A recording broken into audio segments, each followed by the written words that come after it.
E neste final de semana movimentado de Campeonato Brasileiro, vamos trazer para vocês as informações. O técnico Rafael Paiva deve promover mudanças no time do Vasco contra o Atlético Paranaense. Botafogo tem duelo contra o Bahia no estádio Nilton Santos. O técnico Fernando Diniz lamentou falha coletiva e Marcos Braz detonou a arbitragem. Fala galera, sejam todos bem-vindos ao canal BTB Esportes. Eu sou Jonatas Santos, chegando com tudo na manhã deste domingão, trazendo as últimas notícias e informações do futebol para deixar você bem informado e bem atualizado nos assuntos. Mas antes, é claro, eu peço humildemente, se você ainda não é inscrito no nosso canal, inscreva-se, ative o sino das notificações na opção todos e deixe o like nesse vídeo, pois é muito importante para o nosso trabalho e para o crescimento do nosso canal. Galera, obrigado pela inscrição, obrigado pelo like. Sem enrolação, mais delongas, vamos aqui às informações. Primeiro, falar sobre uma bela atitude do Whindersson Nunes, que ontem pediu, para o Vasco emprestar São Januário para ele poder realizar um show ali beneficente, um show que vai promover ajuda para o Rio Grande do Sul. E a informação é a seguinte: o Vasco acaba de aceitar o pedido do Whindersson Nunes para disponibilizar São Januário para um show do artista, para que todo o dinheiro arrecadado seja doado para as pessoas afetadas pelas fortes chuvas no Rio Grande do Sul. Então, mais uma vez aí, parabéns para o Whindersson, parabéns também para o Vasco, São Januário. Mais uma vez, o Vasco entrando para a história em relação a tudo que está acontecendo, em ajudar as pessoas num trabalho social. Toda ajuda para o Rio Grande do Sul, para a população nessa situação, é muito bem-vindo. Galera, falar sobre o Payet, a informação que o Vasco trouxe ontem à tarde, pelo fato do jogador não ser relacionado para a partida de hoje contra o Atlético Paranaense, e também não viajar com o elenco, é o seguinte: o francês seguirá o cronograma estabelecido pelo DESP, Departamento de Saúde e Performance do clube, que planeja a volta dele para o jogo contra o Vitória no próximo domingo. O gramado sintético pesou na decisão da comissão de mantê-lo fora da partida, e o Vasco quer preservar o meia para a sequência dos jogos da temporada. Portanto, essa informação, primeiramente, que saiu no GE, nós estamos trazendo para deixar você atualizado. O Payet é o melhor jogador do Vasco e o torcedor entende a importância de tê-lo nos jogos, ter uma sequência, voltar a ter ritmo de jogo para poder ajudar a equipe na sequência da temporada. Falando no jogo de hoje, o técnico Rafael Paiva, no último treinamento da equipe ontem, ensaiou uma mudança para o elenco. E muitas das vezes, uma mudança na formação tática pode colaborar na questão de surpreender o adversário. O que o Vasco precisa: uma vitória, um resultado positivo, mas que seja complicado lá na Liga Arena, vencer do Atlético Paranaense, mas um resultado positivo ajuda o Vasco na sequência do Brasileirão. E a informação é o seguinte: na última atividade antes da partida, o interino Rafael Paiva testou novas opções para o time titular. Galdames e Rossi treinaram entre os titulares e o Vasco voltou ao 4-3-3. Mas o treinador, inclusive, ainda faz um mistério e deve de fato vai anunciar de fato o time titular na pré-eleição. E a provável escalação do Vasco para essa partida contra a equipe do Atlético Paranaense é o seguinte: o goleiro Léo Jardim, o lateral direito Paulo Henrique, Maicon e Léo na zaga, Lucas Piton na lateral esquerda, Hugo Moura fazendo o meio de campo, Matheus Carvalho e Galdames fazendo ali o meio de campo. Rossi, David e Verratti é o trio de ataque do Vasco nesta provável escalação. E a informação sobre a arbitragem é que Anderson Daronco é o árbitro da partida de hoje, 4 horas da tarde, e você vai acompanhar, com todos os detalhes, a nossa transmissão completa aqui no canal BTB Esportes, diretamente da Liga Arena. Teremos a coletiva com o técnico Rafael Paiva. Por isso, galera, é muito importante você ativar o sino das notificações para você acompanhar aqui na íntegra. E claro, torcer, né?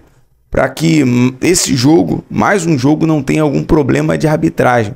Porque nesse início de Brasileirão, que a arbitragem vem fazendo com o campeonato cada vez pior. A arbitragem e o Daronco a gente já conhece, torcedor também já conhece, em relação a picotar muito a partida. Vamos aguardar para ver a cena de hoje, né? O capítulo de hoje da arbitragem do Daronco. Bom, galera, saindo aqui das informações nesta manhã do Vasco, falar sobre o Botafogo, que também encara a equipe do Bahia no estádio Newton Santos, a partida que acontecerá às 6h30 da noite. O técnico Arthur Jorge, que vem numa boa sequência aí de 5 vitórias, né? O Bahia também vem andando muito bem nos últimos jogos ali pelo técnico Rogério Ceni, porém o Botafogo tem a vantagem de estar em casa a favor do seu torcedor. O Botafogo se mantém líder, né, com o empate do Atlético Mineiro ontem contra o Fluminense por 2-2. O Botafogo se mantém líder do Campeonato Brasileiro. E a provável escalação do técnico Arthur Jorge é o seguinte: goleiro John, Damian Soares na lateral direita, Lucas Alter, Bastos, Hugo na lateral esquerda. Hoje ele pode entrar com Danilo Barbosa, Marlon Freitas no meio de campo, né? Não com o Gregory, sim com o Danilo Barbosa. E no ataque, Luiz Henrique, Jefinho, Eduardo e Júnior Santos. Portanto, né, o Eduardo mais uma vez ali de falso 9 no lugar do Tiquinho Soares, que tem sido muito bem. O Eduardo foi muito elogiado pelo técnico Arthur Jorge na última coletiva em relação a posicionamento. Ele que ajudou com 2 gols contra o Universitário, fez o gol da vitória no último jogo, né, pela Copa do Brasil contra a equipe do Vitória. E hoje, mais uma vez, uma equipe baiana. Hoje o Bahia é um grande jogo, uma partida que promete muita emoção. E é claro, você vai acompanhar também aqui no BTB Esporte toda a emoção dessa partida contra o Bahia diretamente do estádio Newton Santos. Agora você vai acompanhar a fala do Marcos Braz, que detonou ontem mais uma vez a arbitragem na partida do empate contra o Red Bull Bragantino. A realidade é que o Flamengo jogou mal no primeiro tempo e foi surpreendido com bola aérea com o gol do Red Bull Bragantino. No segundo tempo, o Flamengo volta com certo poder de reação, consegue empatar com a bela jogada do De La Cruz e um bonito gol do Bruno Henrique, mas o time, né, o Bruno Spindel, o Marcos Braz, o Tite, saiu ali muito revoltado em relação à postura da arbitragem por não uma marcação, um pênalti no final do jogo. Então você vai acompanhar a fala do Marcos Braz. Com vocês. Boa noite a todos. Hoje, acho que o assunto que a gente tem que falar aqui não pode ser diferente, tem que ser a arbitragem, né? A maneira que está sendo conduzida a arbitragem no futebol brasileiro, nesse campeonato, eu acho que é preocupante para todos nós. Não é só para o Flamengo hoje, não. É para o Flamengo também, né? A gente, na primeira rodada do campeonato, em que um juiz, num jogo muito disputado, num jogo muito controverso, mas que acertou muito. E quem disse isso não fui eu, não foi o Flamengo, são os aí, os jornalistas, as pessoas que têm mais, de fato, análise mais transparente, mais clara das jogadas. O que aconteceu? E todos foram unânimes que o juiz apitou bem, tranquilamente, deu um pênalti contra o Flamengo. Então estou muito à vontade de falar, um pênalti em que a gente viu hoje aí que também, igual. E o que aconteceu com esse juiz? Geladeira, 120 dias. Então quando apita bem, ou apita de uma maneira em que acerta muito mais que erra, na primeira rodada manda essa mensagem para todos. Aí você vai na sequência, contra o Botafogo, em que perdemos o jogo. O jogador botou uma máscara dentro de campo, na frente do juiz. O juiz vai, amarela, frouxo. Sequer dá amarelo. Sequer não, ele deveria ter dado amarelo. Mas esse deveria não é interpretação, é regra.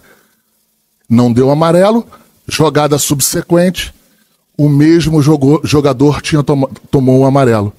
Então, assim, é estarrecedor o que está acontecendo. Tá dando pena ver os árbitros. Pena.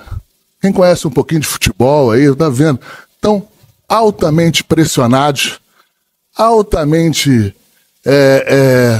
com o psicológico já chegando nos jogos em que dá até pena. Dá pena. O que eu vi no final aqui do jogo aqui, eu não quis nem falar muito. O que eu falei ali para os árbitros ali era que eles deveriam se unir, deveriam se posicionar em algumas questões em relação às acusações que foram feitas. Eu falei isso, nem reclamei. Fiquei com pena de reclamar do jogo. Então, assim, essa é a sequência, é o que está no futebol brasileiro, é uma piada o que está acontecendo. Enfim, aí você vem pro jogo de hoje. Sequer chamamos o VAR na situação do pênalti do Flamengo. Sequer chama o VAR. A tecnologia está ali exatamente para você interpretar, para você chama o juiz e ele interpreta. Se viu que não teria nenhum problema, que não viu nenhum lance faltoso, ele segue o jogo. Também ontem, após o empate por 2-2, o Fluminense concedeu ali 2 gols em 10 minutos do jogador Vargas. O técnico Fernando Diniz falou em relação, lamentou a falha coletiva da equipe do Fluminense. Acompanhe. Primeiro, quanto ao Metrópolis, qual o principal problema que você identificou naqueles 10 minutos onde o Atlético Mineiro acabou conseguindo empate com um jogador que tinha acabado de entrar? O que você identificou de falha que pode ser corrigido para os próximos jogos? Não, as falhas eu já falei com os jogadores, que são falhas extremamente, não é que são corrigíveis. A gente não errou nada disso no primeiro tempo, dificilmente a gente erra também esse tipo de questão defensiva no que a gente errou hoje. A gente foi uma falha coletiva que muita gente, o sistema todo falhou, assim, era coisa muito fácil de ser corrigida. A gente não podia ter tomado os 2 que a gente tomou. Poderia ter tomado outros, mas esses 2 que a gente tomou hoje a gente não devia ter tomado. Bom, galera, nós vamos ficando por aqui com o nosso giro de notícias. Hoje tem muito futebol aqui no BTB Esportes. Não perca as nossas transmissões aqui ao vivo. Por isso, inscreva-se, ative o sino das notificações na opção todas e deixe o like. É muito importante. Lembrando, BTB Esportes em todos os lugares. Tamo junto. Até o próximo vídeo. Valeu!